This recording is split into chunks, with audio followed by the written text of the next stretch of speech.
Біз қазақ деген мал баққан елміз, ешкімге соқтықпай жай жатқан елміз.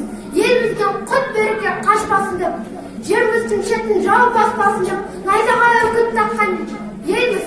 Ешбір дұшпан басынбаған еліміз, басынан сөз асырмаған еліміз. Досымызды сақтай білген еліміз, дәм тұздап ақтай білген еліміз. Сен қабылар болсан, мен арыстан алысқалы келгенбіз. Берсең жөнеп бітім айт, не тұрсатын жерін айт.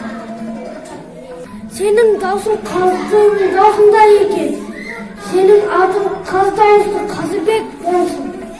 Казахстан — родина моя, любимая, могучая страна. В ней люди мирно все живут, красивую природу берегут.